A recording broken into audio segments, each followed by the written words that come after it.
When the ink finally dried on Pau Victor's contract, a wave of exhilaration rippled through the corridors of Braga's Estádio Municipal. The deal tallied at a solid €12 million, plus the tantalising prospect of an extra €3 million in performance clauses. Felt like the opening note of a symphony destined for greatness. In a brightly lit press room, cameras clicked and fans chattered. All eyes fixated on the young forward striding confidently to the podium.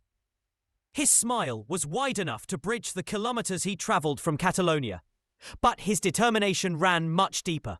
He paused, took a breath, and let the reality sink in.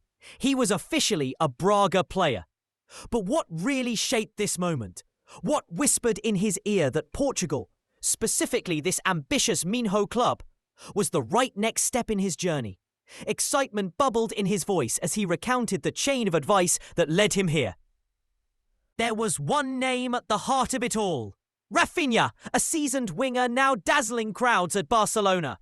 Pau leaned in, his eyes sparkling with mischief, and dropped a playful barb. He played here once for a rival team, Vitória de Guimarães, so I thought, why should I trust him? Laughter rippled through the room, echoing off the whitewashed walls. Yet behind that grin lay genuine respect. The quip was a sly nod to football's fierce rivalries, but Pau quickly shifted gears. He straightened his back, fixed the reporter with a serious look, and admitted the truth. This was more than friendly banter. In hushed tones, Pau revealed that it was Raphinha's counsel that tipped the scales. He described how, over calls crackling with the hum of data lines and the distant roar of training ground drills, Raphinha painted Portugal's top flight as a cauldron of rising talent. He told me the league isn't just competitive, it's evolving, Pau said, his voice carrying a note of wonder. He explained how Braga pushes for trophies and European nights, how each match feels like a story unfolding under floodlights. You could almost hear the grass beneath his boots and the fans rising in unison as he relayed that vision. He admitted almost shyly how every tip from Raphinha carved itself into his mind, because as he put it plainly, I always listened to his advice. To understand why Raphinha's words carried weight, you have to trace his own path through Portuguese football.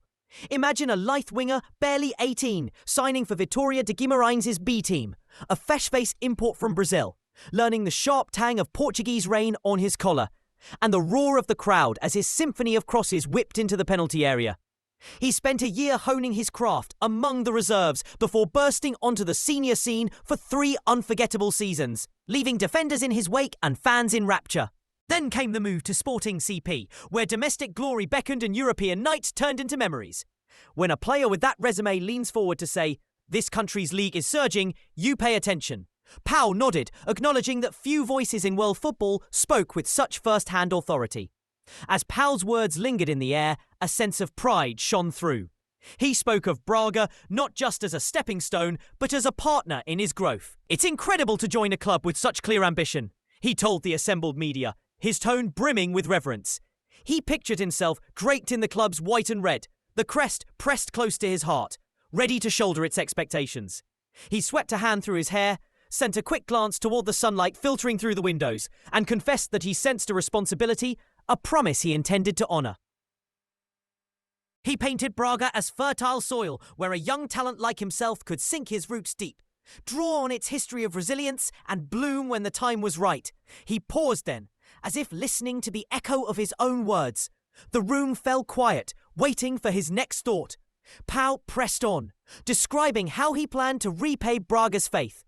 "I want to show my worth on the pitch," he declared, voice low and steady, eyes locked on an imaginary horizon just beyond the stadium walls. He imagined the soft thud of his boot meeting the ball, the rush of wind as it arced toward the net, the collective gasp of the crowd as the ball kissed the back of a net. He dreamed of minutes piling up like chapters in a novel, each appearance a line in his burgeoning story. Then came his final flourish, a promise hanging in the charged silence like a question yet to be answered. "This is the start of a new chapter," he said, every syllable deliberate, each a drumbeat building anticipation. "I'm ready to work, to grow, and to help Braga reach their goals." He leaned back, allowed a small grin to return, and left his listeners with that lingering sense of expectancy. What would come next for Pau Victor in the red and white of Braga? Only time would tell. but based on the conviction in his voice, you could bet it would be a story worth following.